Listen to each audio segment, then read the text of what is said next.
ચાલો છોકરાઓ, આપણે ચેપ્ટર નંબર 1 ઘન અવસ્થાની શરૂઆત કરી દીધી છે અને તેમાં લાસ્ટ વિડીયોની અંદર સ્ફટિકમય ઘન પદાર્થ શું છે, અસ્ફટિકમય ઘન પદાર્થ શું છે તેના વિશે સમજીને આવ્યા છે. પરંતુ તેમ છતાં પણ તમને મોટે ભાગે જે ક્વેશ્ચન બોર્ડમાં પૂછાતો હોય છે એ પૂછાતો હોય છે સ્ફટિકમય અને અસ્ફટિકમય ઘન પદાર્થનો તફાવત સમજાવો. તો 3 માર્ક્સની અંદર ક્વેશ્ચન નીકળતો હોય છે. તમારે એની હાવ 6 પોઈન્ટ પ્રિપેરેશન કરવા પડશે અથવા મેમરાઇઝ કરવા પડશે. ડુ ઓર ડાય આ ક્વેશ્ચન કોઈ પણ હિસાબે તમે કરજો જ.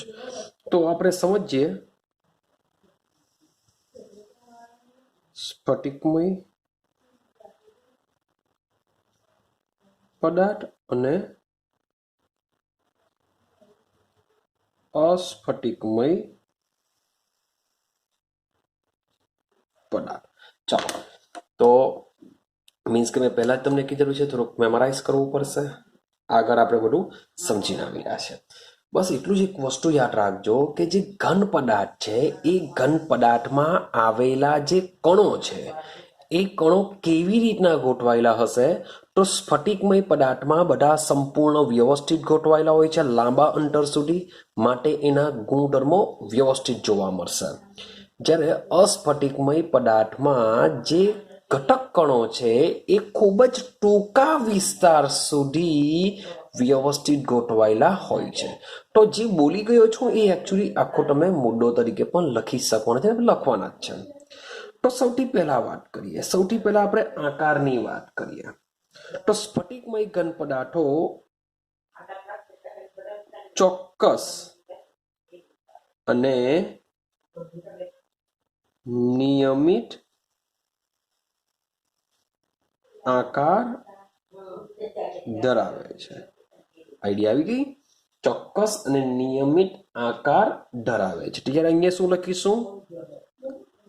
એનું રોંગ, એની રોંગ ની કહી શકીએ ઓપોઝિટ, અનિયમિત આકાર ધરાવે છે.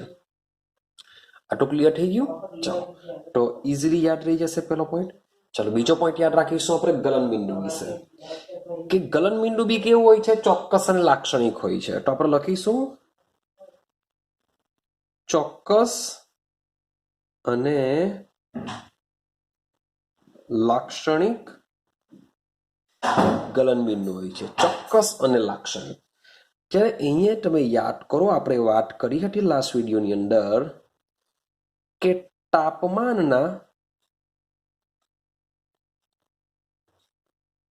ચોક્કસ ગાળામાં શું પડશે? પહેલા નરમ બનશે ને પછી પીગળશે. ચોક્કસ ગાળામાં ધીમે ધીમે નરમ થઈને પીગળે છે. આનું ચોક્કસ અને લાક્ષણિક ગલનબિંદુ હોય છે ત્યારે આ તાપમાનના ચોક્કસ ગાળામાં ધીમે ધીમે નરમ થઈને પીગળતું હોય છે. તો આ બી ઇઝીલી યાદ રહી જશે. આજે ત્રીજો પોઈન્ટ છે, એ ત્રીજો પોઈન્ટ લગભગ આપણે જે ફર્સ્ટ વિડીયો જોઈને આવ્યા તેમાં આપણે ભણીને આવ્યા ન હતા, પર સિમ્પલ છે. મીન્સ કે ત્રીજો પોઈન્ટ છે ચિરાગનો ગુણધર્મ. ચિરાગનો મતલબ શું થાય? કે જો આપણે ઘન પદાર્થને વચ્ચેથી કટ કરીએ તો એની જે સપાટી તમને જે મળશે, કટ થયેલી સપાટી જોવા મળશે, એ કેવી જોવા મળશે? તો યાર આમાં વિચારો, સ્ફટિકમય પદાર્થમાં પદાર્થના જે ઘટક કણો છે એ ઘટક કણો બધી જ દિશામાં વ્યવસ્થિત ગોઠવાયેલા હોય છે, એક સરખા રીતના ગોઠવાયેલા હોય છે, બધે જ એક સરખા જોવા મળશે. માટે તમે એને કટ કરવાનો પ્રયત્ન કરશો તો આની સપાટી પણ જે પેલો મૂળ ઘન પદાર્થ છે તેના જેવી જ જોવા મળશે. એટલે જો એની સપાટી સુવાણી હોય તો અંદરની સપાટી પર તમને કેવી જોવા મળશે? સુવાણી જોવા મળશે. આમાં શું થવાનું કે આ જે અસ્ફટિકમય ઘન પદાર્થ છે એના જે ઘટક કણો છે એ ટૂંકા વિસ્તાર સુધી જ વ્યવસ્થિત છે, એક સરખા જોવા મળશે. લાંબા વિસ્તારમાં તેઓ ભાઈ એક સરખા જોવા મળતા નથી. માટે તેમને જો કટ કરવામાં આવશે તો એની સપાટી કેવી તમને જોવા મળશે? અનિયમિત જોવા મળશે મીન્સ કે બંને સપાટી થોડી તમને અલગ અલગ જોવા મળી શકે. તો આ છે ચિરાગનો ગુણધર્મ જેને આપણે લખીશું. તો જોજો કે જ્યારે તીક્ષ્ણ સાધન વડે કાપવામાં આવે છે મીન્સ કે કોઈ પણ ઘન પદાર્થની જે આપણે તીક્ષ્ણ સાધન વડે કાપીશું ત્યારે શું થશે? બે ભાગમાં વિભાજિત થવાનો આવે છે. ત્યારે બે ભાગમાં વિભાજિત થાય છે. શું થવાનું? બે ભાગમાં વિભાજિત થાય છે અને ઉત્પન્ન થતી નવી સપાટી કેવી તમને જોવા મળશે? સાદી અને સુવાણી જોવા મળશે. સાદી અને સુવાણી. ત્યારે તમે અસ્ફટિકમયમાં જોજો. અસ્ફટિકમયમાં શું થશે? કે જ્યારે તીક્ષ્ણ સાધન વડે કાપવામાં આવે છે ત્યારે તે બે ભાગમાં વિભાજિત થાય છે. આટલે સુધી તો બંનેમાં સેમ આવવાનું, કારણ કે એને બી આ રીતના આપણે કટ કરવું જ પડશે, જે હું લખતો નથી. ત્યારે આપણે ઉત્પન્ન થતી, ચાલો એમાં જે સપાટી ઉત્પન્ન થશે એ કેવી થશે? તો ભાઈ ઉત્પન્ન થતી સપાટી બે અનિયમિત ભાગમાં વિભાજિત થાય છે. બે અનિયમિત ભાગમાં વિભાજિત થશે. ક્લિયર છે? તો ત્રીજો ભાગ બી છે સિમ્પલ, પણ થોડુંક વધારે તમારે લખવું પડશે. ચલો ચોથા પોઈન્ટની વાત કરીએ. ચોથો પોઈન્ટ તમારે યાદ રાખવાનો છે ગલન ઉષ્મા. તો ભાઈ સ્ફટિકમય પદાર્થની વાત કરશું તો શું હશે? ચોક્કસ અને નિયમિત. ચોક્કસ એટલે નિયમિત કહેશું. ચોક્કસ અને લાક્ષણિક લેશું. ચોક્કસની બીજી શબ્દમાં કહી શકીએ આપણે નિશ્ચિત અને લાક્ષણિક ગલન ઉષ્મા હોય છે. ત્યારે આમાં શું લખીશું? નિશ્ચિત અને લાક્ષણિક ગલન ઉષ્મા હોતી નથી, અથવા અનિશ્ચિત બી લખી શકો તમે.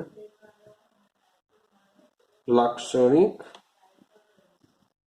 ગલન ઉષ્મા હોતી નથી.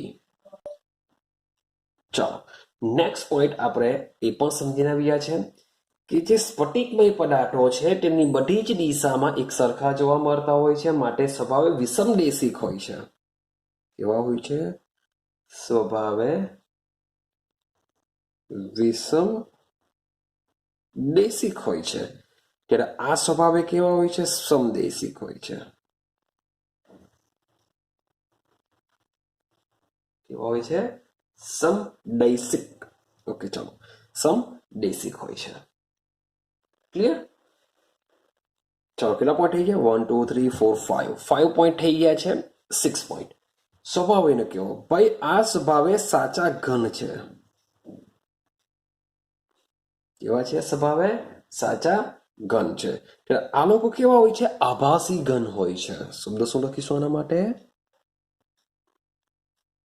આભાસી ઘન, અથવા તો આપણે અગાડી બોલીને આવ્યા છે અતિશય ઠંડા કરેલા પ્રવાહી પદાર્થો છે. આવું પણ તમે બોલી શકો છો. શું કહી શકો? અતિશય ઠંડા કરેલા પ્રવાહી પદાર્થો છે. ક્લિયર છે? તો અહીં તમારા 6 પોઈન્ટ કમ્પ્લીટ થઈ જાય છે. 6 પોઈન્ટ કમ્પ્લીટ થઈ જાય છે. પણ આપણે 7મો પોઈન્ટ બી લખી શકીએ છીએ. શું લખી શકીએ છીએ? જે આપણે શરૂઆતમાં બોલીને આવ્યા છે કે લાંબા અંતર સુધી કણોની ગોઠવણી કેવી હોય છે? વ્યવસ્થિત હોય છે. અથવા લખી શકો કે લાંબા અંતર માટે કણો વ્યવસ્થિત ગોઠવાયેલા હોય છે. તો ત્યારે આમાં શું હોય છે? ટૂંકા અંતર માટે સુધી કણોની ગોઠવણી કેવી હોય છે? વ્યવસ્થિત હોય છે. એકચ્યુઅલી આ જે લાસ્ટ પોઈન્ટ છે એ લાસ્ટ પોઈન્ટને લીધે જ ઉપરના બધા ગુણધર્મો તમને જોવા મળતા હોય છે, મોટા ભાગે લાસ્ટ પોઈન્ટ લીધે. તો આ રીતના ટોટલ 7 પોઈન્ટ તમને આપેલા છે. તો 7 પોઈન્ટમાંથી 6 પોઈન્ટ તમારે એક્ઝેક્ટલી લખવા પડશે જો પૂછાય તો આ ચેપ્ટરનો પહેલો ક્વેશ્ચન હું તમને આપું છું કે સ્ફટિકમય અને અસ્ફટિકમય ઘન પદાર્થો વચ્ચેનો જે તફાવત છે એ તફાવત તમારે કોઈ પણ હિસાબે શું કરવું પડશે? કમ્પ્લીટ કરવું પડશે. ન કરજો જ કોઈ બી હિસાબે. ચાલો આગળની વાત કરીએ તો આગળ સમજીએ કે શું આના સિવાયના કોઈ ઘન પદાર્થો હોઈ શકે? તો ભાઈ હોઈ શકે છે. કેવી રીતના? સ્ફટિકમય અને અસ્ફટિકમય સિવાય પણ ઘન પદાર્થો હોઈ શકે છે. કેવી રીતના? બરાબર સમજો. જેનો જે દેખાવ છે એવા ઘન પદાર્થો કે જેનો જે દેખાવ છે કેવો હશે? અસ્ફટિકમય જેવો. શબ્દ સમજો. દેખાવે કેવા હશે? અસ્ફટિકમય હશે, પરંતુ તેની અતિ સૂક્ષ્મ એની અંદર રચનામાં અતિ સૂક્ષ્મ રચનામાં ભાઈ કણોની જે ગોઠવણી છે એ ગોઠવણી તમને કેવી જોવા મળશે? સ્ફટિકમય પદાર્થ જેવી જોવા મળશે. કણોની ગોઠવણી કેવી જોવા મળશે તમને? સ્ફટિકમય પદાર્થ જેવી તમને જોવા મળશે. મીન્સ કે એનો દેખાવ અસ્ફટિકમય જેવો, પણ એની અંદર કણોની ગોઠવણી મોટે ભાગે કેવી હોય છે? સ્ફટિકમય પદાર્થ જેવી હોય છે. એટલે લુક અસ્ફટિકમય, અંદર સ્ફટિકમય. તો આવા પદાર્થોને કહેવામાં આવે છે બહુ સ્ફટિકમય ઘન પદાર્થો. શું કહેશું આપણે? બહુ સ્ફટિકમય ઘન પદાર્થોથી તેને આપણે ઓળખીએ છીએ. આઈડિયા આવે છે? તો મોટે ભાગેના એક્ઝામ્પલની જો વાત કરીએ કે ભાઈ મોટે ભાગની જે ધાતુ છે એ ધાતુ આ બહુ સ્ફટિકમય ઘન પદાર્થ તરીકે અસ્તિત્વ ધરાવી શકે છે. ક્લિયર થાય છે? કેમ કે તમે મીન્સ કે ધાતુમાં જોશો તો એના થોડા ભાગમાં મીન્સ કે અવ્યવસ્થિત સ્ફટિકો પણ તમને જોવા મળશે કે જે અસ્તવ્યસ્ત ગોઠવાયેલા હોય છે. ચાલો હવે અસ્ફટિકમય ઘન પદાર્થોના તમને એક્ઝામ્પલ યાદ હશે. કાચ લઈ લો, રબર લઈ લો, પ્લાસ્ટિક લઈ લો, કે જે આપણે જીવન જરૂરિયાતમાં ખૂબ જ ઉપયોગી નીવડે છે. ત્યારબાદ તમે લઈ લો સિલિકોન. સિલિકોન તમે જોશો કે જે મોટે ભાગે આપણે સોલર પેનલ જે લગાવીએ છીએ એ સોલર પેનલનું કામ હોય છે સૂર્ય ઉર્જાનું વિદ્યુત ઉર્જામાં રૂપાંતર કરવાનું. તો એમાં ખૂબ જ ઇમ્પોર્ટન્ટ ભાગ ભજવતું હોય છે.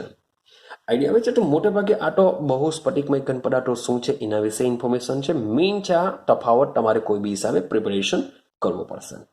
ક્લિયર? ચાલો આગળ જઈએ આપણે. હવે વાત કરીએ આપણે એક નવો પોઈન્ટ લઈએ, સ્ફટિકમય ઘન પદાર્થનું વર્ગીકરણ. હવે આપણે જોઈએ સ્ફટિકમય ઘન પદાર્થનું વર્ગીકરણ. સ્ફટિકમય ઘન પદાર્થનું આપણે વર્ગીકરણ જોઈએ. ચાલો હવે સમજો કે હમણે જે વર્ગીકરણ કરીને આવ્યા સ્ફટિકમય અને અસ્ફટિકમય અથવા તો બહુ સ્ફટિકમય એ શું હતું? તો એ જે વર્ગીકરણ હતું એ તેમાં રહેલા કણોની ગોઠવણને આધારે આપણે બે પ્રકાર પાડેલા, સ્ફટિકમય અને અસ્ફટિકમય. તો આ વર્ગીકરણ કેવી રીતના કરીશું? તો ભાઈ સમજતા જજો. ઘણા બધા આપણે 4 પ્રકાર આના પાડવાના છે. તો ઘણું બધું હવે તમને આઈડિયા આવી જશે કેવા પ્રકારના ઘન પદાર્થો હોય છે. એ બધી વસ્તુ આપણે સમજી જશું. તો આપણે સૌથી પહેલા થોડુંક ઘણું યાદ કરી લઈએ સ્ફટિકમય કેવા હોય છે, અસ્ફટિકમય કેવા હોય છે. હું શબ્દ બોલું છું પહેલા. અસ્ફટિકમયને યાદ કરી લઈએ કે અસ્ફટિકમય ઘન પદાર્થો કેવા હોય છે. ચાલો તો અસ્ફટિકમય ઘન પદાર્થોમાં આપણે આઈડિયા છે કે તેમાં ઘટક કણોની જે ગોઠવણી છે એ ગોઠવણી કેવી હોય છે? ટૂંકા અંતર માટે કેવી હોય છે? નિયમિત હોય છે અથવા વ્યવસ્થિત ગોઠવાયેલા હોય છે, કે એની અંદર આવેલા જે ઘનના જે કણો છે એ મે બી પરમાણુ હોઈ શકે, અણુ હોઈ શકે, કે આયન પણ હોઈ શકે. જે પણ હોય તે જે કણો હશે એ કણોની ગોઠવણી કેવી છે? ખૂબ જ ઓછા અંતર માટે તેઓ વ્યવસ્થિત ગોઠવાયેલા હોય છે, પછી પાછું અવ્યવસ્થિત થઈ જતા હોય છે, માટે એ અસ્ફટિકમય ઘન પદાર્થો કહેવામાં આવતા હોય છે. ઠીક છે, ચાલો. તો અસ્ફટિકમય ઘન પદાર્થોમાં મોટે ભાગે તમને કીધું કે કાચ લઈ લેવું, રબર લઈ લેવું, મોટે ભાગના બધા જ પ્લાસ્ટિક લઈ લેવું. આ બધા એક્ઝામ્પલ શાના આવશે? અસ્ફટિકમય ઘન પદાર્થોના આવશે. ક્લિયર છે? ચાલો, પણ એક્ઝામ્પલ બી લખતા જ જઈએ, ચાલો, જેથી થોડુંક મેમરાઇઝ થઈ જાય. કાચ લેવ, રબર લેવ, પ્લાસ્ટિક લઈ લેવ, ભાઈ ધાતુમાં અર્ધધાતુ કેવા છે? સિલિકોન લઈ લેવ. આ બધા કોણ છે? અસ્ફટિકમય છે. વાત કરીએ સ્ફટિકમયમાં શું છે? ચાલો, તો વાત કરીએ સ્ફટિકમય. સ્ફટિકમયમાં શું થવાનું? કે ઘટક કણોની જે ગોઠવણી છે એ શું થશે? લાંબા અંતર માટે નિયમિત છે. તો સ્ફટિકમય ઘન પદાર્થની જો વાત કરીએ તો મોટે ભાગે એક્ઝામ્પલની અંદર મોટા ભાગની બધી જ ધાતુઓ, શબ્દ બોલું છું, મોટા ભાગની બધી જ ધાતુઓના સ્વભાવે કેવી હોય છે? સ્ફટિકમય હોય છે. તમે ધાતુઓમાં લઈ લો, Fe લઈ લો, આયન લઈ લો, ત્યાર પછી સિલ્વર લઈ લો, ત્યાર પછી લઈ શકો છો કોપર ધાતુ લઈ લો. આ બધી જે ધાતુઓ છે, એટલે એવું નથી કે ટોન જ, ભાઈ ઘણી બધી ધાતુઓ સ્ફટિકમય આવશે. મીન તમારે યાદ રાખવાનું છે, નોન મેટલ્સ. આ તો ધાતુ છે ભાઈ. અધાતુ તરીકે કોણ આવી શકે?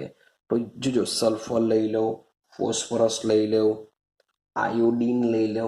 તો આ જે અધાતુ છે એ પણ શું હોય છે? સ્ફટિકમય હોય છે. આપણે તો ધાતુ અધાતુ નથી જોવાના, આપણે જોવાના છે સ્ફટિકમય કોણ છે, અસ્ફટિકમય કોણ છે. તો છે તો અધાતુ આ બી સોલિડ સ્વરૂપે છે, તેના કણોની ગોઠવણી વ્યવસ્થિત ગોઠવાયેલી છે, માટે આમાં આવશે, સ્ફટિકમયમાં આવશે. ક્લિયર થાય છે? ચાલો, સંયોજનમાં તમે લઈ શકો છો સોડિયમ ક્લોરાઇડ, જે મીઠું લઈ લો, ત્યાર પછી ઝિંક સલ્ફાઇડ, અને બીજું છે નેપ્થેલિન. તો આ જે બધા સંયોજનો છે એ તમને શામાં જોવા મળતા હોય છે? સ્ફટિકમયમાં જોવા મળતા હોય છે. ક્લિયર? તો મોટે ભાગે આ જે વર્ગીકરણ છે એ વર્ગીકરણ આપણે કેવી રીતના કરીએ છીએ? કણોની ગોઠવણને લીધે. પરંતુ આપણે જો ઘન પદાર્થને અન્ય રીતે પણ વર્ગીકરણ કરી શકીએ છીએ, અને એ વર્ગીકરણ થશે ઘન પદાર્થના કણો વચ્ચે લાગતા આંતર આણ્વીય આકર્ષણ બળને આધારે. મીન્સ કે હવે જે આપણે વર્ગીકરણ કરીશું એ શાને આધારે કરીશું? આંતર આણ્વીય આકર્ષણ બળને આધારે. તો યાર, આંતર આણ્વીય આકર્ષણ બળનું કામ શું છે? કણોને એકબીજા સાથે જકડી રાખવાનું કામ છે, એકબીજાથી નજીક રાખવાનું કામ કરશે. તો ભાઈ, આંતર આણ્વીય આકર્ષણ બળને આધારે ઘન પદાર્થના કેટલા પ્રકાર પડી શકે? તો સમજો. તો પહેલો પ્રકાર આપણો પડશે, સૌથી પહેલા વિચારો, આંતર આણ્વીય આકર્ષણ બળ કેટલા પ્રકારના હોય? આપણે 11 સાયન્સમાં ભણીને આવ્યા છે, 3 પ્રકારના હોય છે. 3 પ્રકારના આંતર આણ્વીય આકર્ષણ બળ હોય છે. તો સીધી સિમ્પલ હશે, 3 પ્રકાર તો કોઈ બી હિસાબે હશે. તો સમજો, જે પહેલો પ્રકાર છે એમાં જ 3 પ્રકારના તમારા બળ આવી જશે. એ છે આપણો વાન્ડર વાલ્સ બળો. પહેલો પ્રકાર શું છે એનો? વાન્ડર વાલ્સ બળો. બીજો પ્રકાર છે એનો આયનીય બંધ. ઘન પદાર્થનો બીજો પ્રકાર શું છે? આયનીય બંધ. ચાલો, ત્રીજો પ્રકાર છે સહસંયોજક બંધ. અહીંયા બનાવ્યો એટલે સહસંયોજક બંધ. અને ચોથો પ્રકાર છે ધાત્વિય બંધ. તો આકર્ષણને આધારે એના આપણે 4 પ્રકાર પાડીશું: વાન ડર વાલ્સ બરો, આયનીય બંધ, સહસંયોજક બંધ અને ધાત્વિય બંધ. તો આ 4 વસ્તુને આપણે શું કરીશું? ઇન્ડિવિજ્યુઅલ સમજવાનો પ્રયત્ન કરીશું. ક્લિયર છે? તો શરૂઆત કરીએ વાન ડર વાલ્સ બરો વિશે. અને હા, યાદ રાખજો, આ જે ટોપિક છે મોટે ભાગે તમને થિયરી કરતા એમસીક્યુમાં વધારે જોવા મળશે. હું એવું નહીં કહી શકું કે ભાઈ તમને થિયરીમાં નહીં પૂછાશે, પરંતુ મારા એક્સપિરિયન્સ પ્રમાણે આમાંથી મોટે ભાગે શું પૂછાય છે આ ટોપિકમાંથી? એમસીક્યુ. એટલે કે તમને કોઈ પણ એક એક્ઝામ્પલ આપી શકે કે એમાં કેવા પ્રકારના બળો જોવા મળી શકે છે, કેવા પ્રકારના. એઝ અ JEE લેવલ પર લઈ લો, નીટ લેવલ પર લઈ લો, તેમાં પણ આ મુજબના ક્વેશ્ચન નીકળી જતા હોય છે. એક્ઝામ્પલ શું હોય છે? આઈડિયા આવે છે? તો છે બહુ સિમ્પલ, એકદમ સિમ્પલ છે, પણ એને થોડું સમજતા રહેજો. તમારે થોડુંક યાદ રાખવું પડશે, મેમરાઇઝ કરવું પડશે આ ચેપ્ટરને, કારણ કે એક્સેપ્ટ કરીને આપણે થોડુંક આગળ વધવું પડશે. તો સૌથી પહેલો ટોપિક આપણે ચાલુ કરીએ, વાન ડર વાલ્સ બરો. પહેલો પોઈન્ટ શું છે? વાન ડર વાલ્સ બરો દ્વારા આપણે શરૂઆત કરીએ. તો આ જે વાન ડર વાલ્સ જે બરો છે એ વાન ડર વાલ્સ બરોને ફરીથી પાછા 3 પ્રકારમાં વિભાજિત કરવામાં આવે છે. વાન ડર વાલ્સ બરોને શું કરીશું? ફરીથી પાછા 3 પ્રકારમાં વિભાજિત કરવામાં આવે છે. તેમાં પહેલો છે અધ્રુવીય આણ્વીય ઘન પદાર્થ. અધ્રુવીય આણ્વીય ઘન પદાર્થ લઈ લેશું. અધ્રુવીય આવ્યો એટલે બીજો શું હશે? ધ્રુવીય આણ્વીય ઘન પદાર્થ. અને ત્રીજાની વાત કરીએ,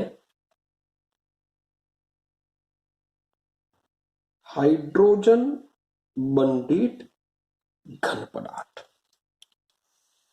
મીન્સ કે શોર્ટ એન્ડ સિમ્પલ આપણે 11 સાયન્સમાં જે વાન ડર વાલ્સ બરો ભણીને આવ્યા હતા તે જ છે બધા. અધ્રુવીય, ધ્રુવીય અને હાઇડ્રોજન બંધ. તો સમજતા જઈએ અને પહેલા આને ક્લિયર કરીએ, પછી આપણે બીજા ઉપર જઈએ. ચાલો, તો સૌથી પહેલું લઈ લઈએ, એ છે આપણું અધ્રુવીય આણ્વીય ઘન પદાર્થ. તો સૌથી પહેલામાં પહેલી વસ્તુ દિમાગમાં ફિટ કરો કે ભાઈ અધ્રુવીય છે. તો અધ્રુવીય ક્યારે કહેવાય?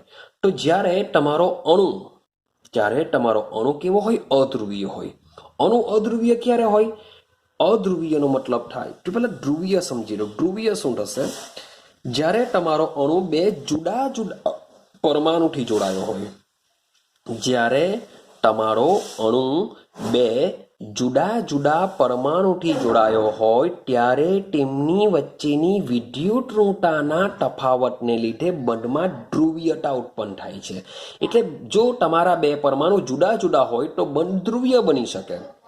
પણ જો તમારા બંને પરમાણુ એક સરખા પરમાણુથી અણુબંધ હોય, H2 લઈ લો, Cl2 લઈ લો, N2 લઈ લો, O2 લઈ લો, તો બધા અણુ કેવા કહેવાશે? અધ્રુવીય કહેવાશે. ઇવન નિષ્ક્રિય વાયુ લઈ લો, હિલિયમ લઈ લો, નિયોન લઈ લો, આર્ગોન લઈ લો, જો એમને અતિશય ઠંડા કરી દેવામાં આવશે તો આ પ્રકારના તેઓ ઘન બનતા હોય છે. H2 ને તમે અતિશય ઠંડા કરી દો, Cl2 ને અતિશય ઠંડા કરો તો F2 લઈ લો, તો આ જેટલા પણ એક્ઝામ્પલ છે એ બધા શામાં આવશે? અધ્રુવીય આણ્વીય ઘન પદાર્થમાં આવશે. આઈડિયા આવે છે? આ જે નામ હશે તે મુજબનો જ એનું બંધારણ હશે. તો સમજો શું યાદ રાખવાનું છે? તો સૌથી પહેલો પોઈન્ટ શું હશે? ક્યાં તો એવો પરમાણુ હશે, ક્યાં તો શું હશે? માત્ર પરમાણુ હશે. એટલે કે જે ઘન પદાર્થની વાત ચાલે છે એ માત્ર પરમાણુ ધરાવતો હશે. એક્ઝામ્પલ તરીકે હિલિયમ લઈ લો, નિયમ લઈ લો, આર્ગોન, ક્રિપ્ટોન, ઝેનોન, આ જે બધા એક્ઝામ્પલ જે છે એ બધામાં શું હશે? માત્ર ને માત્ર પરમાણુ જ હોય છે, જેને તમે અતિશય ઠંડા કરી દેવ તો આ પ્રકારના ઘન બની જશે. અથવા તો શું થઈ શકે? અથવા તો શું થઈ શકે? તો જોજો, અધ્રુવીય સહસંયોજક બંધને લીધે જોડાતા બંને પરમાણુ સરખા હોય તેવા પદાર્થો. શું બોલું છું? કે અધ્રુવીય સહસંયોજક. બરાબર, અધ્રુવીયનો મતલબ જ એવો થાય કે બંને પરમાણુ કેવા હોવા જોઈએ? સેમ હોવા જોઈએ. એક્ઝામ્પલ તરીકે મેં તમને કીધું, H2 લેવું કે Cl2 લેવું કે O2 લેવું કે N2 લેવું કે F2 લેવું, વોટ એવર, જે પણ એક સરખા પરમાણુ જોડાઈને અણુ બનતા હોય છે, આ બધા કેવા કહેવાશે? અધ્રુવીય આણ્વીય ઘન પદાર્થો કહેવાશે. ક્લિયર થાય છે? ચાલો, તો મીન્સ કે પહેલા એક્ઝામ્પલ તમારે આ રીતના યાદ રાખવું પડશે. તમને કહે કે H2 માં કયા પ્રકારનું બંધ જોવા મળશે? તો અધ્રુવીય આણ્વીય જોવા મળશે. હવે જો કે આ જે ઘન પદાર્થો છે એમાં માત્ર જે પરમાણુ આવેલા છે અથવા તો આમાં અણુમાં રહેલા પરમાણુઓ, કારણ કે લખેલું છે આંતર આણ્વીય આકર્ષણ બળ દ્વારા જોડાયેલા હોય છે, તો આમાં કયા પ્રકારનું, જો એક તો એક્ઝામ્પલ યાદ રાખવાનું અને સાથે સાથે કયા પ્રકારનું આકર્ષણ બળ લાગે એ પણ યાદ રાખવાનું છે. તો આમાં જે રહેલા જે પરમાણુ છે એ એકબીજા સાથે અથવા તો અણુમાં રહેલા જે પરમાણુ છે એકબીજા સાથે નિર્બળ વિસર્જન બળ, યાદ રાખજો કયું બળથી જોડાયેલા હોય છે? નિર્બળ વિસર્જન બળ, જેને આપણે શું કહીએ છીએ? લંડન બળ. 11 સાયન્સમાં આપણો પહેલો જ પ્રકાર પડે છે અધ્રુવીય, અને આપણે પ્રેરિત અધ્રુવીય કહીએ છીએ, જેને લંડન બળ પણ કહી શકીએ છીએ. તો આ જે અધ્રુવીય સહસંયોજક બળના જે મોલેક્યુલ હોય છે એ એકબીજા સાથે લંડન બળ દ્વારા જકડાયેલા હોય છે. ક્લિયર થાય છે? ચાલો, હવે આ જે ઘન પદાર્થો હોય છે એ ઘન પદાર્થો કેવા હોય છે? ખૂબ જ પોચા હોય છે એકદમ, કારણ કે આ બળ કેવું હોય છે? એકદમ નિર્બળ હોય છે, એટલે કે ખૂબ જ પોચા હોય છે. સાથે સાથે તમે વિદ્યુતના અવાહક હોય છે. યાદ રાખજો આ બધા ગુણધર્મો એના યાદ રાખજો. હવે સીધી સિમ્પલ વસ્તુ છે, આ જે ઘન પદાર્થો છે પોચા છે તો તેમના ગલન બિંદુ કેવા હશે? સીધી સિમ્પલ વસ્તુ છે, નીચા જોવાના. તેના ગલન બિંદુ કેવા હશે? નીચા હશે. ક્લિયર? ચાલો, બીજી વસ્તુ કે જો આ પદાર્થો મીન્સ કે એકદમ જ અતિશય ઠંડા કરેલા હશે તો આ પ્રકારના ઘન બનતા હોય છે.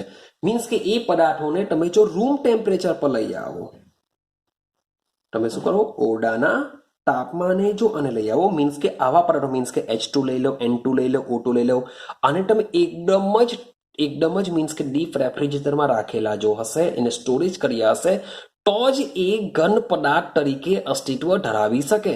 પણ જો તમે એને બહાર કાઢી દેશો રૂમ ટેમ્પરેચર પર, તો એનું રૂપાંતર શામાં થઈ જશે?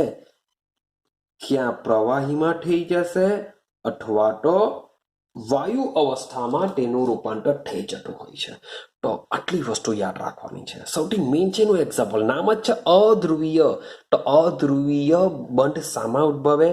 તો જ્યારે એક જ પ્રકારના પરમાણુ જોડાઈને અણુ બનતા હોય તો તેમની વચ્ચે અધ્રુવીય આણ્વીય બળ લાગતું હોય છે. એટલે કે અણુ વચ્ચે લંડન બળ અથવા તો વિસર્જન બળ કામ કરતું હોય છે. અથવા તો એકલ પરમાણુ હોય તેમનામાં પણ સેમ આ જ પ્રકારનું લંડન બળ અથવા તો વિસર્જન બળ કામ કરે છે. હવે બીજો એક પોઈન્ટ યાદ રાખવાનો કે આ જે ઘન પદાર્થ છે એ ઘન પદાર્થ કેવા હોય છે? પોચા હોય છે. પોચા હોય છે તો ગલન બિંદુ બી કેવા હોવાના? નીચા હોવાના. વિદ્યુતના કેવા? અવાહક હોવાના. ઓરડાના તાપમાને પ્રવાહી અથવા વાયુ સ્વરૂપમાં અસ્તિત્વ ધરાવશે. ડન થઈ ગયું? તો બસ બધા જ માં તમારે આટલી વસ્તુ યાદ રાખીને કમ્પ્લીટ કરતા રહેશો. હવે બીજો પ્રકાર જોઈએ એમાં. બીજો પ્રકાર છે આપણો ધ્રુવીય શબ્દ બોલું છું, ધ્રુવીય આણવીય ઘન. ચલો, તો બીજો પ્રકાર છે આપણો ધ્રુવીય આણવીય ઘન. તો સૌથી પહેલા વિચારો કે ધ્રુવીય ઘન, ધ્રુવીય પદાર્થ કોને કહેવાશે? તો જ્યારે બે જુદા જુદા પરમાણુઓ એકબીજા સાથે સંયોજાઈને, હવે જુદા જુદા પરમાણુ છે તો બંનેની વિદ્યુતઋણતામાં તફાવત હોવાનો જ. તો બે જુદા પરમાણુ જ્યારે એકબીજા સાથે જોડાય છે ત્યારે તેને ધ્રુવીય પદાર્થ કહેવાશે. ધ્રુવીય બનથી તેઓ જોડાતા હોય છે, તેમાં ધ્રુવીયતા ઉત્પન્ન થતી હોય છે. લાઈક એક્ઝામ્પલ તરીકે તમે જોઈ શકો, લઈ લો HCl. કોઈ બી લઈ શકો છો. અલગ અલગ હોવા જોઈએ, અલગ અલગ પરમાણુથી મીન્સ કે રચાતા હોવા જોઈએ. તમે HBr લઈ લો, ચાલશે. CO2 લઈ લો, ભાઈ પાણી લઈ લો. તો જે પણ એક્ઝામ્પલ છે બધા શું આવશે? ધ્રુવીય આણવીય ઘન પદાર્થમાં આવશે. કેમ? કારણ કે આ જે અણુમાં જે પરમાણુઓ છે એ પરમાણુઓ શું કરશે? પરમાણુઓ ધ્રુવીય, શબ્દ બોલું છું, પરમાણુ ધ્રુવીય સહ સંયોજક બંધથી રચાય છે. કે આ જે અણુ છે એ અણુમાં પરમાણુઓ ક્યાંથી રચાશે? ધ્રુવીય સહસંયોજક બંધથી રચાય છે. ચાલો, તો ભાઈ આ જે અણુ છે તેમાં મોટે ભાગે આપણે જે પહેલું જોઈને આવ્યા તેના કરતા આમાં ધ્રુવીયતા કેવી હશે? વધારે હશે. કારણ કે પરમાણુ વચ્ચે શું હશે? ધ્રુવીયતાના તફાવતને લીધે તેઓ એકબીજા સાથે જોડાયેલા હોય છે.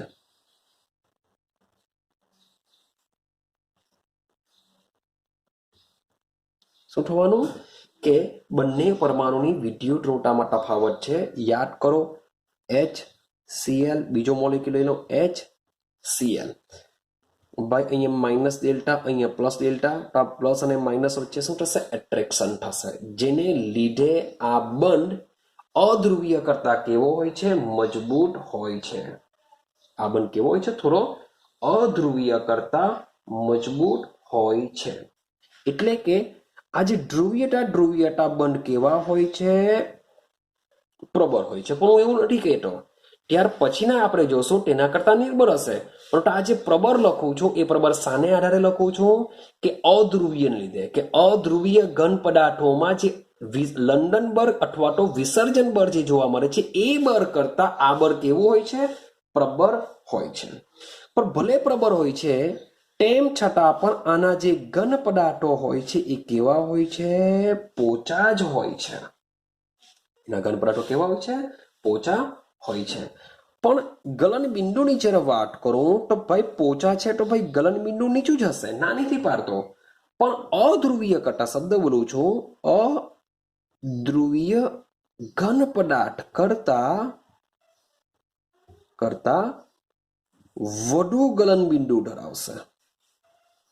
તો મીન્સ કે તમને 4 સંયોજન આપી બી દે ને ગલન બિંદુનો ચડતો ક્રમ કે ઉતરતો ક્રમ પૂછી બી શકે, તો એનો મીન્સ કે તમારે એનું સોલ્વ તમારે આ ઘન પદાર્થોના વર્ગીકરણ પરથી કરવું પડશે કે ભાઈ એમાં કયા પ્રકારનું આંતર આણવીય આકર્ષણ બળ લાગે છે, તે મુજબ એની ગલન બિંદુ આધાર રાખતું હશે.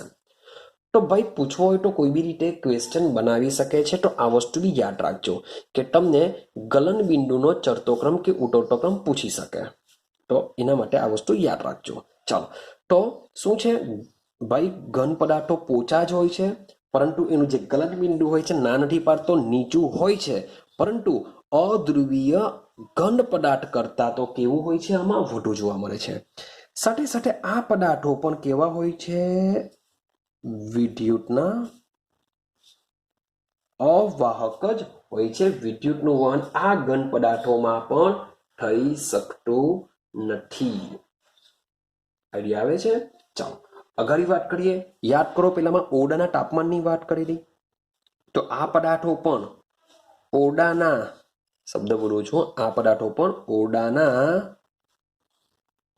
તાપમાને શું શામાં જોવા મળશે? પ્રવાહી અથવા તો વાયુમાં જોવા મળશે. મીન્સ કે તમે એક્ઝામ્પલ તરીકે લઈ લો, એમોનિયા છે, ઘન એમોનિયા, અથવા અથવા ચાલો ઘન H2O લઈ લઈએ, એટલે કે બરફ લઈ લઈએ, અને આપણે બરફ કહેશું. ભાઈ પાણીને આપણે ડીપ રેફ્રિજરેટરમાં મૂકીએ છીએ ત્યારે એ બરફ બનીને રહેશે, પણ એ જ બરફ એ સોલિડ છે, પણ જો તમે એને બહાર કાઢી નાખશો એટલે કે રૂમ ટેમ્પરેચર પર આવી જશે તો એનું રૂપાંતર શામાં થઈ જશે? આનું પ્રવાહીમાં થઈ જશે. પણ જ્યારે વાત કરતા હોઈએ એમોનિયાને, મીન્સ કે એમોનિયા, ઘન એમોનિયા જે હોય છે અતિશય ઠંડો કરેલો હોય છે, જો એને તમે રૂમ ટેમ્પરેચર પર લાવશો તો એમોનિયાનું શું થઈ જશે? વાયુમાં રૂપાંતર પામી જશે. માટે ઓરડાના તાપમાને એ શું હોય છે? પ્રવાહી અવસ્થામાં બી જોવા મળી શકે અથવા તો વાયુ અવસ્થામાં પણ જોવા મળી શકે છે. આઈડિયા આવે? તો જુદા જુદા પરમાણુઓ ભેગા થઈને અણુ બનતા હોય તો એ એક્ઝામ્પલ શાનું બની જશે? ધ્રુવીય આણવીય ઘન પદાર્થનું બની જશે. રેડી? તો એક્ઝામ્પલ બધા યાદ રાખતા જજો. એકચ્યુઅલી એનું જે પ્રકારનું નામ હશે એ પ્રકારનું તમારું એક્ઝામ્પલ સેટ થતું હશે.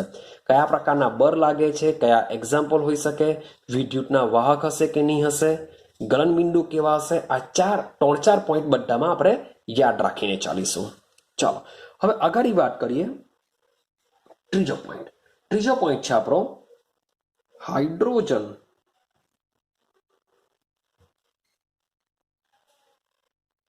બંધિત આણવીય ઘન, એટલે કે ઘન પદાર્થ. ચાલો તો હાઇડ્રોજન બંધિત, હવે તમે યાદ કરો 11 સાયન્સને આપણે હાઇડ્રોજન બંધ સમજીને આવેલા છે, હાઇડ્રોજન બંધના પ્રકાર સમજીને આવેલા છે.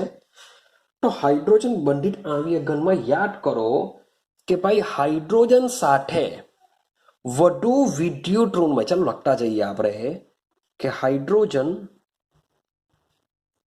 પરમાણુ સાથે વધુ વિદ્યુત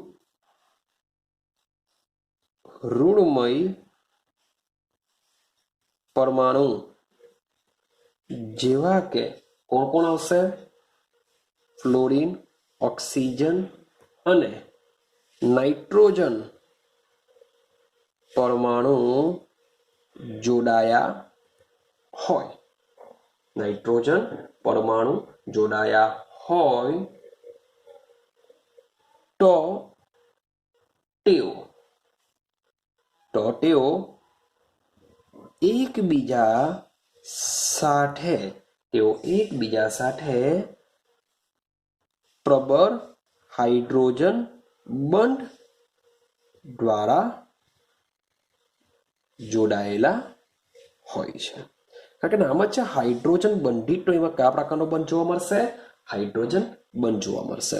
યાદ કરવીએ પાછું, માન લો કે સીધું સિમ્પલ એક્ઝામ્પલ મારી પાસે HF નું છે. આ જે H અને F છે એ તો એકબીજા સાથે સહસંયોજક બંધ દ્વારા જોડાયેલા હશે. કયા બંધ દ્વારા? સહસંયોજક બંધ દ્વારા જોડાયેલા હશે. પણ આ એક HF નો અણુ, ભાઈ બીજો HF નો અણુ, તો આ એક HF બીજા HF સાથે આ શું કરશે? હાઇડ્રોજન બંધ રચશે. કેમ? Plus delta minus delta, means કે બંનેની વિદ્યુત ઋણતામાં તફાવત છે. પ્લસ ડેલ્ટા માઇનસ ડેલ્ટા જોડાશે, પણ અહીં હાઇડ્રોજન છે તો આ બંને આપણે શું કહેશું? હાઇડ્રોજન બંધ કહેશું.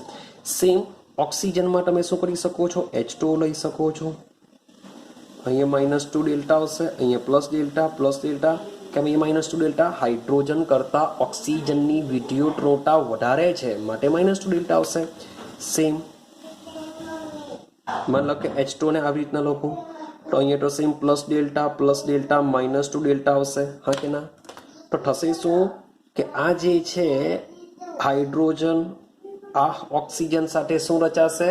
હાઇડ્રોજન બંધ રચાશે. આ તો માત્ર મેં 2 મોલિક્યુલમાં લખેલું છે, એવા જેટલા પણ મોલિક્યુલ હશે એ બધામાં શું રચાશે? હાઇડ્રોજન બંધ રચાશે. એવું તમે NH3માં પણ જોઈ શકો છો. ક્લિયર છે? ચાલો હવે આ જે હાઇડ્રોજન બંધ છે, પહેલામાં આપણે અધ્રુવીયમાં વિસર્જન બંધ જોઈને આવ્યા.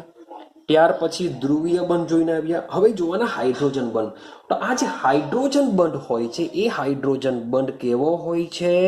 પેલા લોકો કરતા વધારે હોય છે. જેથી મેં અહીંયા જે H2 નું એક્ઝામ્પલ લીધેલું હતું, સોરી ફોર ધેટ, અહીંયા આપણે H2 નું એક્ઝામ્પલ નહીં લઈ શકીએ. કેમ? કારણ કે બરફ છે, નાની પારું ધ્રુવીય તો કહેવાશે જ, પરંતુ આમાં હાઇડ્રોજન અને ઓક્સિજન વચ્ચે કયો બંધ રચાતો હોય છે? હાઇડ્રોજન બંધ રચાતો હોય છે. જેથી આ જે એક્ઝામ્પલ છે એ એક્ઝામ્પલ તમારું હાઇડ્રોજન બંધનું થઈ જશે. સેમ અહીંયા જે NH3 છે એ NH3 પણ એકચ્યુઅલી ધ્રુવીયમાં લીધેલું છે, પરંતુ મોટે ભાગે એ હાઇડ્રોજન બંધ NH3 માં પણ રચાતો તમને જોવા મળશે.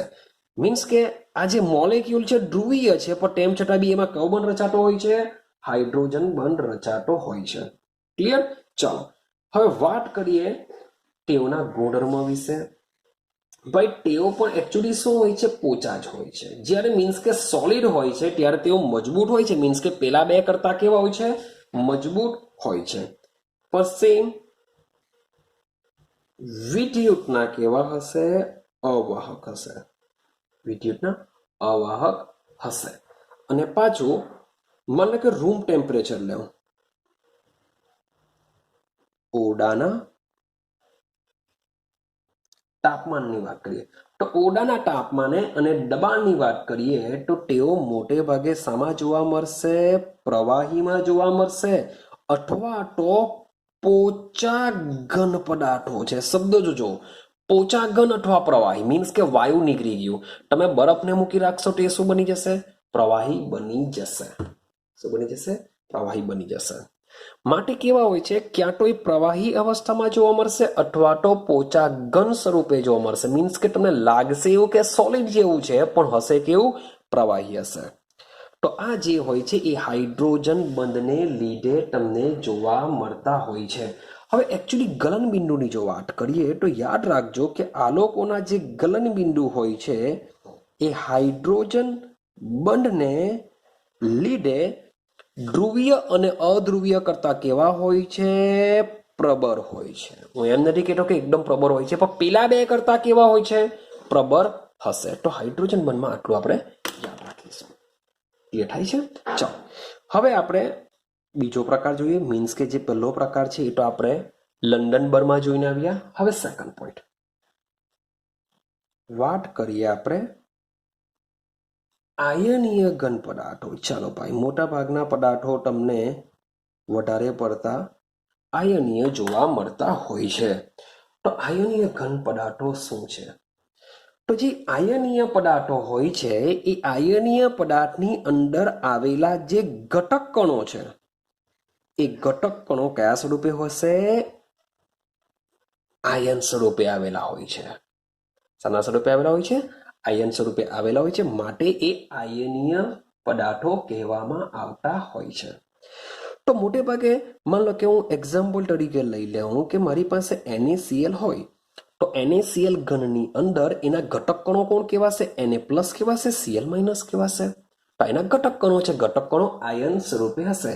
ને જો આયન સ્વરૂપે હોય તો ભાઈ આ પ્લસ અને માઇનસ શું કરશે? સ્થિર વિદ્યુતીય બળો, શબ્દ બોલું છું, તેઓ સ્થિર વિદ્યુતીય બળ અથવા તો સ્થિર વિદ્યુતીય બળને એક બીજો શબ્દ આપવામાં આવે છે કુલંબિક બળો. યાદ રાખજો, કુલંબિક બળ. તો કુલંબિક બળ વડે આ ધન આયન અને ઋણ આયન, શબ્દ બોલું છું, ધન અને ઋણ આયન ત્રિપરિમાણવીય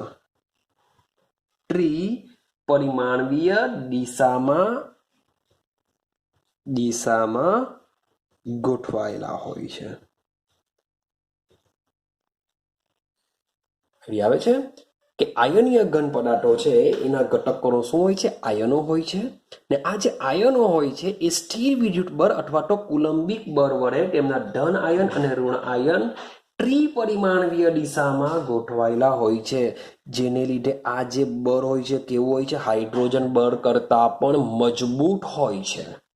મજબૂત હોવાને લીધે જ આવા ઘન પદાર્થો, એનો જે સ્વભાવ હોય છે ઘન પદાર્થનો, એ સ્વભાવે કેવા હોય છે? ભાઈ તમને સખત અને બરડ જોવા મળશે. સખત અને બરડનો મતલબ એવો થાય કે મજબૂત બી હોય છે, સાથે સાથે એને જો તોડવામાં આવે તો એ શું થશે? તૂટી પણ જશે. હવે ભાઈ એના સ્વભાવ ઘન પદાર્થો સખત અને બરડ તમને જોવા મળતા હોય તો સીધી સિમ્પલ વસ્તુ છે એના સોરી ફોર ધેટ ઉત્કલન બિંદુ લખાઈ ગયું. ભાઈ એનું જે ગલન બિંદુ હશે એ ગલન બિંદુ કેવું હશે? ઊંચું હશે. સાથે સાથે એને જો પીગારવામાં આવે તો એનું જે ઉત્કલન બિંદુ છે એ ઉત્કલન બિંદુ બી કેવું હશે? ઊંચું હશે. તો એ લોકોના ગલન બિંદુ અને ઉત્કલન બિંદુ કેવા હશે? ઊંચા હશે. હવે એક મજાનો પોઈન્ટ સમજો. આપને એવું લાગતું હોય કે જે આયનીય પદાર્થો છે એમાં તો આયનો આવેલા છે ને આયનો વિદ્યુતનું વહન કરી શકે, પણ યાદ રાખજો આયનીય ઘન પદાર્થો છે એ વિદ્યુતના અવાહક હોય છે. તમે કહેશો સર એવું કેવું કે બહેનો તો આયનથી છે, પણ એ જે આયનો હોય છે એ આયનો શું કરે છે? સ્થિર વિદ્યુત એટલે કે એકબીજા સાથે જોડાઈને તેમનો વીજભારને તટસ્થ કરી દેશે, જેથી તમને કોઈ મુક્ત આયનીય ઘન પદાર્થોમાં જોવા મળતો નથી. કારણ કે વિદ્યુતનું વહન શાનાથી થશે? આયનો દ્વારા. અને આયનીય ઘન પદાર્થમાં જેટલા પણ આયન હશે એ બધા જ આયન સ્થિર વિદ્યુત બળ વડે જોડાતા હોય છે. માટે તમને કોઈ પણ આયન છૂટો મળતો નથી. માટે વિદ્યુતના કેવા હોય છે? અવાહક હોય છે. પણ હું એમ નથી કહેતો કે વિદ્યુતનું વહન નહીં જ કરી શકે. જો આ ઘન પદાર્થનું જલીય દ્રાવણ બનાવી દઈએ, NaCl છે, સોલિડ NaCl વિદ્યુતનું વહન નહીં કરશે, પણ જો એને પાણીમાં નાખી દઈએ તો એ વિદ્યુતનું વહન કરી શકશે. ત્યારબાદ ક્યાં તો એને તમે પીગાડી નાખો. પીગાડેલ અવસ્થામાં શું કરી શકે છે? વિદ્યુતનું વહન કરી શકે છે. આ પોઈન્ટ યાદ રાખજો કે વિદ્યુતના કેવા હોય છે? અવાહક હોય છે. પરંતુ જો તેમને જલીય દ્રાવણ બનાવવામાં આવે અથવા તો પીગાડી રાખવામાં આવે તો શું થશે? જો જલીય દ્રાવણ બનાવવામાં આવે તો પણ એનું શું થઈ જશે? આયનીકરણ થઈ જશે, એટલે કે આયનો છૂટા પડી જશે. પીગારવામાં આવે એનો મતલબ શું થાય કે Na અને Cl વચ્ચેનો જે બંધ છે બંધ બ્રેક થઈ જશે, જેને લીધે પણ આયનો ઉત્પન્ન થશે, જે શું કરી શકે છે? વિદ્યુતનું વહન કરી શકે છે. તો ભાઈ આયનીય પદાર્થો તરીકે યાર તમે મીન્સ કે મજાનું કન્સેપ્ટ મીન્સ કે કયા પદાર્થને આયનીય કહી શકાય. તો મોટે ભાગે જો ધાતુ સાથે અધાતુ, યાદ રાખજો કે ધાતુ સાથે અધાતુ જોડાયો હોય તો મોટે ભાગે કયા પ્રકારના બનતા હોય છે? આયનીય સંયોજનો બનાવતા હોય છે. પણ ફજાનનો રૂલ 11 સાયન્સમાં આપણે ફજાનનો રૂલ સમજીને આવેલા છે. મજાનો વિડીયો છે મેં 11 સાયન્સની અંદર મૂક્યો છે, તો તમે ખાલી ફજાનનો રૂલ્સ જો મારશો તો તમને JEE નીટ લેવલ ઉપર આ કામ લાગે છે. મીન્સ કે મેં બહુ ડિટેલમાં સમજાવવાનો પ્રયત્ન કર્યો છે. કેવા ક્વેશ્ચન પૂછાય છે એની અંદરથી તે પણ મેં બધું જ ઇન્ડિકેશન કરેલું છે. માટે ફજાનનો રૂલ એકવાર તમે સર્ચ કરી લેજો, ફજાનનો રૂલ રોશન પટેલ, તો તમને મારી ચેનલ મળી જશે, અથવા તો મારી ચેનલમાં જ ફજાનનો રૂલ શોધી કાઢશો તો પણ તમને મળી જશે. તો એને એકવાર સમજી લેજો. એ મેં JEE નીટ લેવલ માટે બનાવ્યો રૂલ્સ એન્ડ રેગ્યુલેશન છે ફજાનનો રૂલ્સ. તો એકવાર સમજો. એ કહેવા માંગે છે કે કોઈ પણ બંધ સંપૂર્ણપણે 100% નથી આયનીય હોતો, નથી સહસંયોજક હોતો. તો એમાં સહસંયોજક આયનીય બંધમાં સહસંયોજનની લાક્ષણિકતા કેટલી હોય છે એને સમજાવવા માટે ફજાન્સનો રૂલ આવેલો હતો. તો એને સમજી શકો છો. તો હું એમ નથી કહ્યું કે ધાતુ અને અધાતુ વચ્ચે મોટે ભાગે 100% આયનીય બંધ બનતો હોય છે. એનો આધાર આ ધાતુ અને અધાતુ પર રહેલો હોય છે. તમારું ધાતુ કદમાં બહુ મોટું હોય અને અધાતુ કદમાં બહુ નાનું હોય તો 100% આયનીય બંધ બનશે. પણ એમાં 1% બી એવું સમજીને ચાલો સહસંયોજક લાક્ષણિકતા ધરાવતી હશે, પણ બનતો કયો કહેવાય? આયનીય જ કહેવાશે. ક્લિયર છે? આ બધી વસ્તુ ફજાન શોધમાં વાત કરવામાં આવતી હોય છે. તો આ છે તમારો બીજા નંબરનો પોઈન્ટ. ચાલો આગળ જઈએ આપણે. વાત કરીએ ત્રીજા પોઈન્ટ પર. આપણો ત્રીજો પોઈન્ટ છે ધાટવીય બંધ. કારણ કે આના એક્ઝામ્પલ માટે જ મીન્સ કે તમને તમારી બુકની અંદર જ એક મજાનું કોષ્ટક આપેલું છે. એ કોષ્ટકના જે બધા એક્ઝામ્પલ આપેલા છે એ એક્ઝામ્પલ તમારે શું કરવા પડશે? બધા યાદ રાખવા પડશે. કારણ કે મેં પહેલા કીધેલું છે કે MCQ લગભગ આ ટોપિકમાંથી વધારે નીકળતા હોય છે. માટે તમારી બુકમાં જે કોષ્ટક આપેલું છે આ બધું પૈટા પછી એ કોષ્ટકના એક્ઝામ્પલ તમારે યાદ રાખવાના છે. એકચ્યુઅલી તમે ચારે ચાર પોઈન્ટને જો વ્યવસ્થિત સમજશો તો પણ એના એક્ઝામ્પલ વિશે તમને આઈડિયા આવી જશે. ક્લિયર છે? તો ત્રીજો પોઈન્ટ છે આપણો ધાટવીય પદાર્થો. તો યાદ કરો 11 સાયન્સની અંદર આ ધાટવીય પદાર્થો પણ આવી જાય છે. યાદ કરો ઇલેક્ટ્રોન સમુદ્ર નમૂનો એવું આપણે કહેતા. ઇલેક્ટ્રોન સમુદ્ર નમૂનો એનાથી ઓળખતા. તો આ એક ધાટવીય પદાર્થો છે. મીન્સ કે ધાતુ પરમાણુ વચ્ચે જ્યારે બંધ રચાતો હોય તો એ બંને શું કહેશું? ધાટવીય બંધ કહેશું. ચાલો, તો શું થશે? તો જે ધાતુઓ છે એ ધાતુના ધન આયનો કેવા હોય છે? ક્રમબદ્ધ સમૂહમાં ગોઠવાયેલા હોય છે. યાદ છે? જરાક મેમરાઇઝ કરજો. 11ની બુક તમારી પાસે હશે તો હજુ પણ આને ડિટેલમાં સમજવું હોય તો 11 સાયન્સનું હશે જ. મેં તમને સમજાવેલું છે, એકવાર તમે રિફર કરી શકો છો. તો ધાટવીય પદાર્થો કેવા હોય છે? એમાં જે ધાતુના ધન આયન આવશે. તો ધાતુના જે ધન આયનો છે એ ધન આયનો શું કરતા હોય છે? ક્રમબદ્ધ એક સરખી રીતે ક્રમબદ્ધ સમૂહમાં ગોઠવાયેલા હોય છે. અને ધાતુના જે ઇલેક્ટ્રોન હોય છે, તમને અહીંયા બનાવીને બતાવું.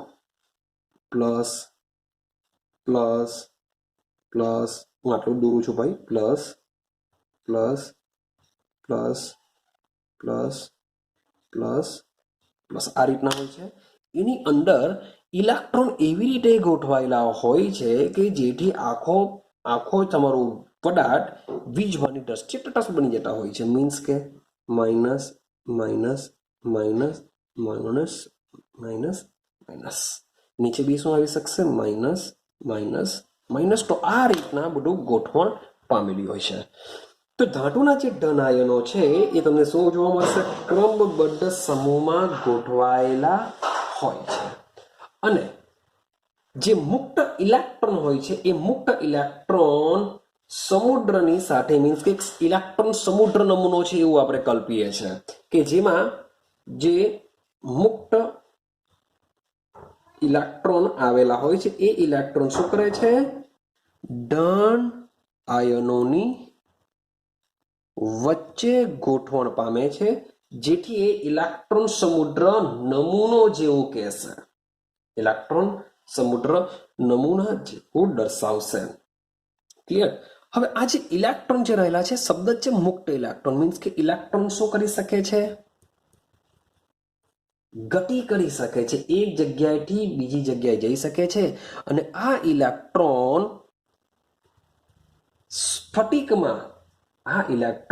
સ્ફટિકમાં એક સરખી રીતે વહેંચાયેલા હોય છે. જે મુક્ત ઇલેક્ટ્રોન છે, તમે જોશો તો મુક્ત ઇલેક્ટ્રોન શું થશે? આખા સ્ફટિકમાં બધે જ એક સરખી રીતે વહેંચાયેલા હોય છે. આઈડિયા આવે છે? ચાલો, હવે જે ધાતુનો તમારો દરેક પરમાણુ છે, ધાતુનો દરેક પરમાણુ એક અથવા બે ઇલેક્ટ્રોન, ગતિશીલ ઇલેક્ટ્રોન આ સમુદ્રમાં ફાળો આપે છે. યાદ રાખજો આ પોઈન્ટ કે તમારો જે ધાતુ વચ્ચે બંધ રચાતો હોય તો એ જે એક ધાતુ છે, આ ધાતુ શું કરી શકે છે? આ ધાતુ એક અથવા ધાતુનો જે પરમાણુ છે એક અથવા તો બે ઇલેક્ટ્રોન શું કરી શકે છે? ગતિશીલ ઇલેક્ટ્રોન સમુદ્રમાં ફાળા સ્વરૂપે આપે છે. મીન્સ કે તમે એમ કહેશો કે સર પ્લસ અને માઇનસ, તો ભાઈ બધા જ ઇલેક્ટ્રોન આ રીતના ઇલેક્ટ્રોન સમુદ્રમાં વર્તતા નથી. એક ધાતુનો પરમાણુ ક્યાં તો તેનો એક ઇલેક્ટ્રોન અથવા તો વધુમાં વધુ બે ઇલેક્ટ્રોન આ રીતના ઇલેક્ટ્રોન સમુદ્ર નમૂનો બનાવવા માટે આપતા હોય છે. બાકીના ઇલેક્ટ્રોન એઝ ઇટ ઇઝ તેના કોરમાં હોય છે, એટલે કે તેની કક્ષકમાં જ ગોઠવાયેલા હોય છે. ક્લિયર થાય છે? ચાલો, હવે આ જે મુક્ત ઇલેક્ટ્રોન છે, શબ્દ જ છે મુક્ત ઇલેક્ટ્રોન, તો આ મુક્ત ઇલેક્ટ્રોન શું કરી શકે છે? તો સમજો કે ધાત્વીય પદાર્થો કે ધાતુ શું કરી શકે છે? વિદ્યુતની વાહકતા હોય છે. આ પદાર્થો કેવા હોય છે? વિદ્યુતના વાહક હોય છે. કેમ વિદ્યુતના વાહક હોય છે? કારણ કે એમની અંદર શું આવેલું છે? મુક્ત ઇલેક્ટ્રોન આવેલા છે. તો આ મુક્ત ઇલેક્ટ્રોન શું કરી શકે છે? વિદ્યુતનું વહન કરી શકે છે. સાથે સાથે બાય ઉષ્માનું પણ વહન કરશે કે ધાતુનો એક છેડો આપણે ગરમ કરીએ તો તેનો જે બીજો છેડો છે ઓટોમેટિક મીન્સ કે ઉષ્મા ગરમથી ઠંડા છેડા તરફ વહે છે. ઉષ્માગતિશાસ્ત્ર કહે છે આવું. તો એ જે ઉષ્માનું વહન છે એ ઉષ્માનું વહન પર શાને લીધે તમને જોવા મળતું હોય છે? મુક્ત ઇલેક્ટ્રોનને લીધે જોવા મળતું હોય છે. આઈડિયા આવે છે? ચાલો, તમને બીજું એક જોવા મળતું હશે કે ભાઈ કેટલીક ધાતુ હોય છે એ કેવી ધરાવે છે? ચરકાટ ધરાવે છે. ધાતુ ચમકે છે. ધાતુ શું છે? ચમકે છે. ભાઈ ચમકવાનું રીઝન પણ શું છે? મુક્ત ઇલેક્ટ્રોન છે. અને કેટલાક કિસ્સામાં તમે જોશો કે ધાતુ પાસે શું હોય છે? રંગ હોય છે. ધાતુ રંગીન હોય છે. તો એ રંગીનનું રીઝન પણ શું છે? મુક્ત ઇલેક્ટ્રોનની હાજરી છે. આઈડિયા આવે છે?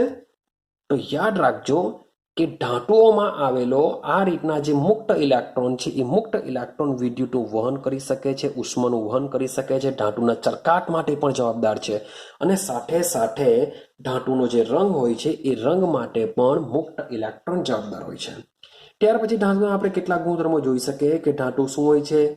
ભાઈ 10મામાં બી ભણીને આવ્યા છે. ટિપ્પણીય છે, ટનનીય છે, ટીપીને ટાર બનાવી શકાય, ટીપીને પતરા બનાવી શકાય, ખેંચીને ટાર બનાવી શકાય છે.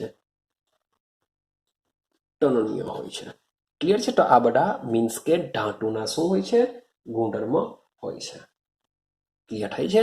તો ત્રીજા પોઈન્ટની અંદર તમારે આટલું તમારે કમ્પ્લીટ કરવું પડશે. હવે આપણે એક લાસ્ટ પોઈન્ટ બાકી રહ્યો એને આપણે કમ્પ્લીટ કરીએ. ચાલો, હવે લાસ્ટ એક્ઝામ્પલ આપણે ઘનના પ્રકારોમાં સમજીએ. તો એ પ્રકાર છે આપણું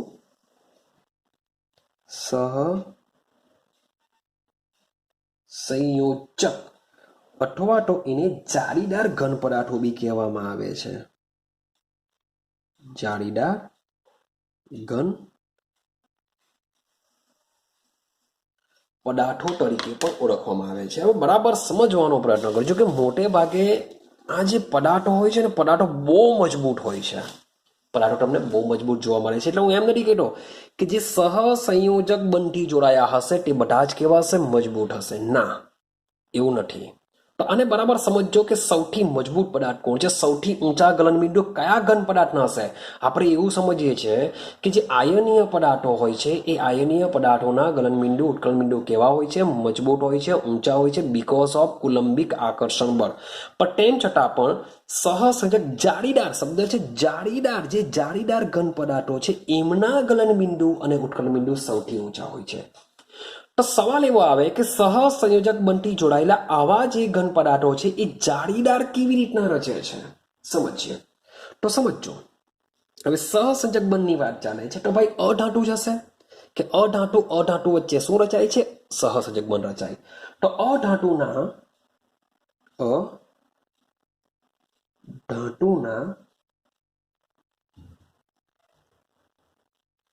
સ્ફટિકમય ઘન પદાર્થો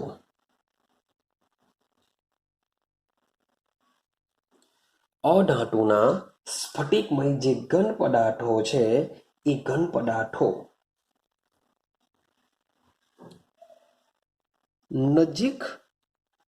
નજીકના પરમાણુ વચ્ચે શું રચે છે? સહસંયોજક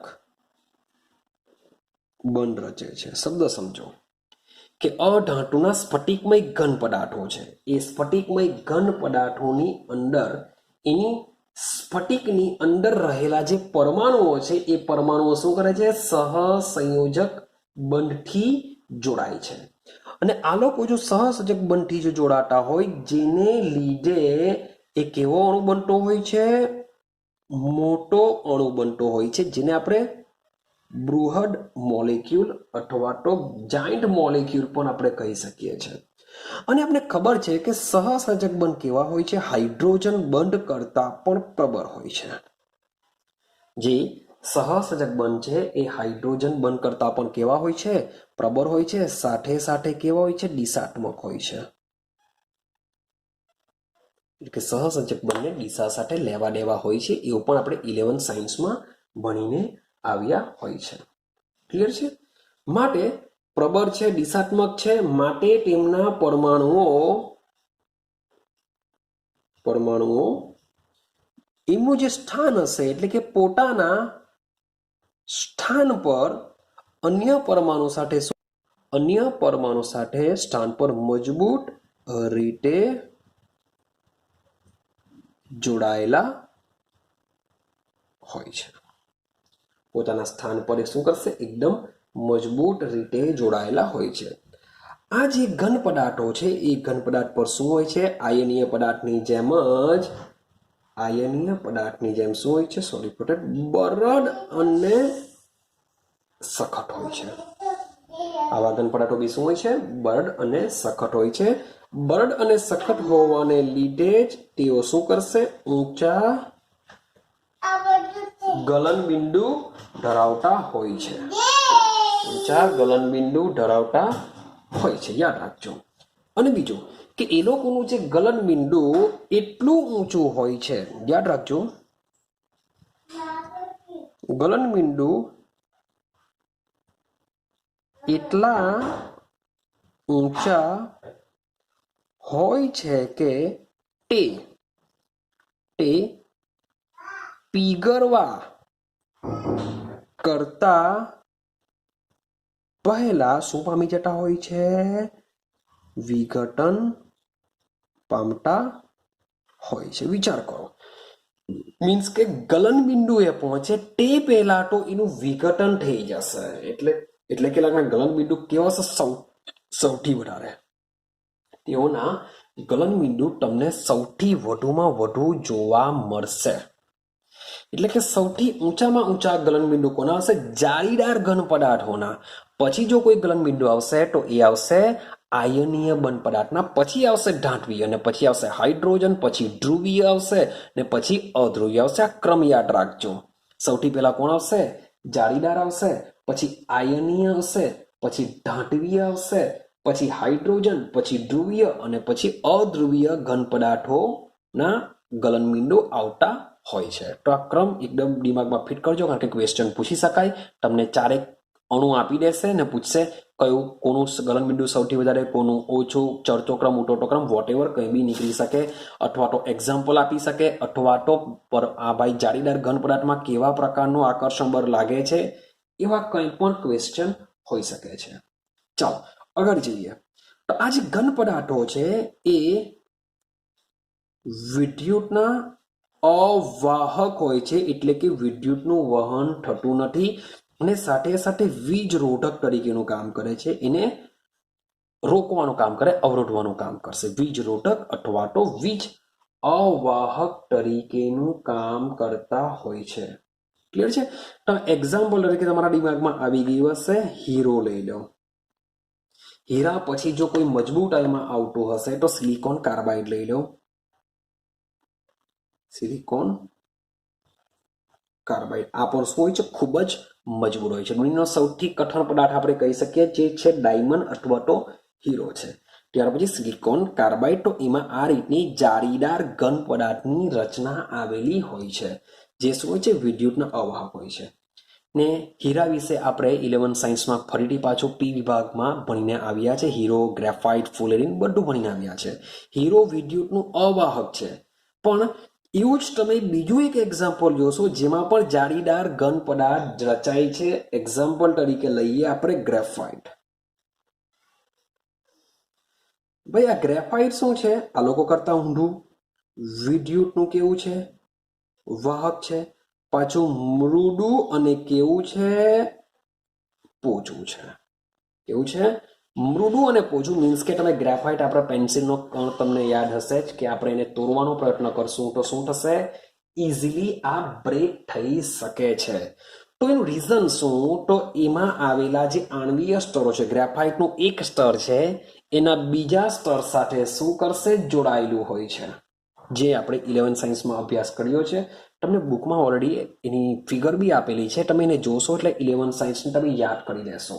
તો મારે તેના એક સ્તર બીજા સ્તર સાથે એકબીજા સાથે જોડાયેલા હોય છે, તેમની વચ્ચેનું અંતર પણ વધુ હોય છે, જેથી તે કેવું બનાવે છે? મૃદુ અથવા પોચું બનાવે છે. સાથે વિદ્યુતનો પણ કેવું હશે? અવાહક હશે. માટે આ ગ્રેફાઇટને તમારે એઝ આ સહસંયોજક જાળીદારમાં તમારે શું કરવું પડશે? અપવાદ તરીકે તેમને એને યાદ રાખવું પડશે. ક્લિયર છે? ચાલો, તો આમાં થશે શું ગ્રેફાઇટમાં? કે ગ્રેફાઇટમાં જે કાર્બનનો ગ્રેફાઇટની અંદર જે કાર્બન આવેલો હોય છે એ જુદા જુદા સ્તરમાં કાર્બનનો એક પરમાણુ બીજા પડોશી 3 કાર્બન પરમાણુઓ સાથે એક જ સ્તરમાં સહસંયોજક બંધથી જોડાયેલો હોય છે. અને દરેક પરમાણુ જે ચોથો જે મીન્સ કે કાર્બન પાસે બાહ્યતમ કક્ષામાં 4 ઇલેક્ટ્રોન હોય છે. 4 માંથી 3 જે ઇલેક્ટ્રોન છે એ 3 ઇલેક્ટ્રોન 3 કાર્બન સાથે શું કરશે? સહસંયોજક બંધ બનાવવા માટે વાપરી કાઢશે. મીન્સ કે આ જે કાર્બન હશે એ કાર્બનના બી 3 ઇલેક્ટ્રોન હશે, તેમાંથી એક ઇલેક્ટ્રોન એક કાર્બન સાથે, બીજો ઇલેક્ટ્રોન બીજા કાર્બન સાથે, ત્રીજો ઇલેક્ટ્રોન ત્રીજા કાર્બન સાથે વાપરી કાઢશે. જેથી દરેક કાર્બન પાસે તમારો એક જે ઇલેક્ટ્રોન હોય છે એ ઇલેક્ટ્રોન સહસંયોજક બંધ બનાવવા માટે ભાગ લેતો નથી. પણ આ જે ઇલેક્ટ્રોન છે, તો આ જે 3 ઇલેક્ટ્રોન જોડાઈને મીન્સ કે આ રીતનું જે સ્તર રચાતું હોય છે એવું સમજો. આ રીતનું એક સ્તર રચાતું હોય છે. આ સ્તરને એકબીજા સાથે મીન્સ કે આવું સ્તર એવું સમજો નીચે બી હશે, આવું સ્તર નીચે બી હશે. તો આ બંને સ્તરને જોડવા માટે મીન્સ કે આ ઇલેક્ટ્રોન શું કરશે? બંને સ્તરને એકબીજા સાથે જોડવાનું કામ કરશે. તો આ જે કાર્બન છે એની પાસે બી એક ઇલેક્ટ્રોન હશે, આ કાર્બન છે એની પાસે બી એક મુક્ત ઇલેક્ટ્રોન હશે. તો આ બંને ઇલેક્ટ્રોન વચ્ચે શું થશે? ભાગીદારી થઈને આ 2 કાર્બન વચ્ચે 2 સ્તરોને એકબીજા સાથે જોડવાનું કામ કરે છે, જેને લીધે તમને ગ્રેફાઇટમાં કોઈ પણ આ ઇલેક્ટ્રોન કેવા હોય છે? મુક્ત સ્વરૂપે જોવા મળતા હોય છે. આ ઇલેક્ટ્રોન 2 સ્તરોની વચ્ચે મુક્ત તરીકે રહી શકે છે, ફરી શકે છે. તો આ મુક્ત ઇલેક્ટ્રોન જ શબ્દ બોલું છું, આ મુક્ત ઇલેક્ટ્રોન જ ગ્રેફાઇટને શું કરે છે? વિદ્યુતનું સુવાહક બનાવે છે. અને આ મુક્ત ઇલેક્ટ્રોનને લીધે ગ્રેફાઇટના આ 2 સ્તરો શું કરી શકે છે? એકબીજા ઉપર સરકી શકે છે, એકબીજા ઉપર સરકી શકે. માટે એ સારું લ્યુબ્રિકેન્ટ તરીકે બી વર્તી શકે છે, સારું ઊંજણ તરીકે પણ વર્તી શકે છે. માટે એના સ્તરો એકબીજા પર સરકી શકતા હોવાને લીધે જ એ તેને શું કરે છે? પોચું બનાવે છે. આઈડિયા આવે છે? તેને શું કરશે? પોચું બનાવશે. તો આટલી વસ્તુ મીન્સ કે જાળીદાર ઘન પદાર્થમાં તમારે યાદ રાખવાની છે. હવે તમારી બુકમાં તમે જો જોશો તો એમાં તમને એક પેરેગ્રાફ આપેલો છે. એ પેરેગ્રાફમાં સેમ આ જ બધી વસ્તુ સમજાવેલી છે, પરંતુ તેના એક્ઝામ્પલ તમે બરાબર એકવાર જોઈને જજો, કારણ કે તમને તમારી બોર્ડ, ગુજકેટ અથવા JEE નીટ લેવલ પર બી આના ક્વેશ્ચન નીકળતા હોય છે. માટે આજનો જે વિડીયો છે તેમાં જે સૌથી પહેલો ક્વેશ્ચન મેં જે સ્ટાર્ટ કરેલો છે, સ્ફટિકમય અસ્ફટિકમય પદાર્થનું તફાવત આપો, તે 3 માર્ક્સની અંદર કોઈ બી હિસાબે કરજો. અને આજની વસ્તુ તમારે બધું શું કરવાનું છે? MCQ માટે પ્રિપેરેશન તમારે કરવી પડશે. તો બસ આજના વિડીયોમાં હું આટલે સુધી જ રાખું છું. નેક્સ્ટ વિડીયોમાં આપણે હવેથી મીન્સ કે થોડું આપણે ઘન અવસ્થાની અંદરની તરફ જવાનો પ્રયત્ન કરીશું. આ બધી વસ્તુ બહારની છે, મીન્સ કે આપણે બહારથી જોઈ રહ્યા છે કે પદાર્થ કેવો છે, પોચો છે, ગલનબિંદુ કેવું છે, કયા બરો ભાઈ કામ કરતા હોય છે. હવે આપણે અંદરની તરફ જશું કે ભાઈ જે સ્ફટિકમય છે, અસ્ફટિકમય છે, એના કણો કેવી રીતના ગોઠવાયેલા હોય છે, એ બધા વિશે ડિટેલમાં આપણે અંદર સમજવાનો પ્રયત્ન કરીશું. તો નેક્સ્ટ વિડીયો મીન્સ કે હવેથી ખૂબ જ ઇન્ટરેસ્ટિંગ બનવા લાગશે, જે તમને ઘન પદાર્થ જે આ ચેપ્ટર ભણીએ છીએ એ ચેપ્ટરના તમને ઊંડાણમાં લઈ જશે. ક્લિયર છે? તો મળીશું નેક્સ્ટ વિડીયોની અંદર.